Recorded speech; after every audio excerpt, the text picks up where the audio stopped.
हमारा अगला प्रश्न है, ए को बहुपद ए ऋण बी से भाग दीजिए। तो यहाँ पर ए हमारा भाज्य होगा और ए ऋण बी भाजक होगा। तो इसे हम लिख सकते हैं भाज्य ए और भाजक ए ऋण बी।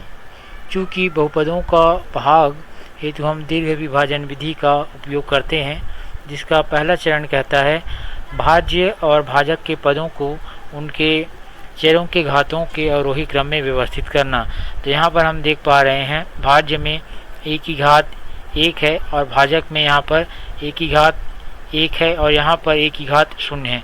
अर्थात भाज्य और भाजक के पद पहले से ही अपने चरों के घातों के अवरोही क्रम में व्यवस्थित है। अतः हम भाग की क्रिया प्रारंभ कर सकते हैं। भाजक हमारा ए ऋण बी है और ए भाज्य है।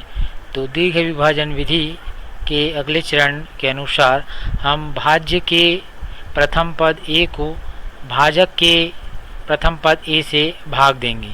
यहाँ पर ए को ए से भाग देंगे तो हमें यहाँ पर परिणाम प्राप्त होगा 1, जो कि भागफल का प्रथम पद है।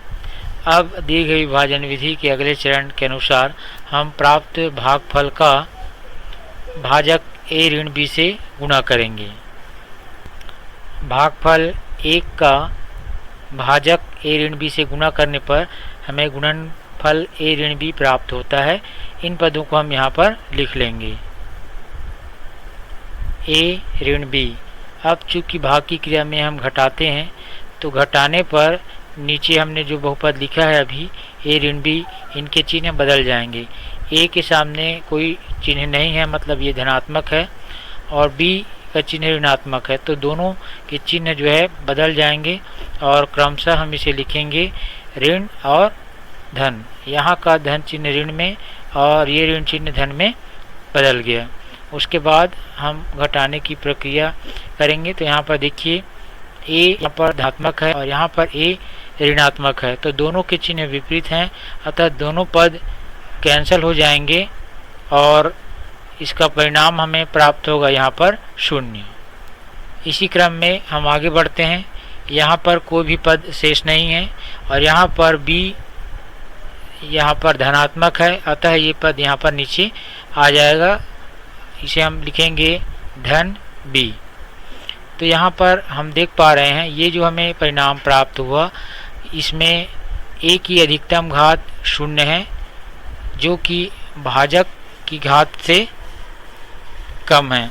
अतः यहाँ पर हमारी भाग की क्रिया पूर्ण होती है और हमें यहाँ पर परिणाम प्राप्त होता है। भागफल 1 प्राप्त हो रहा है, ये हमारा भागफल है, और शेष फल b, ये हमारा शेष फल है b। इस प्रकार हम दिए गए प्रश्न को दीर्घ विभाजन विधि की सहायता से हल कर सकते हैं।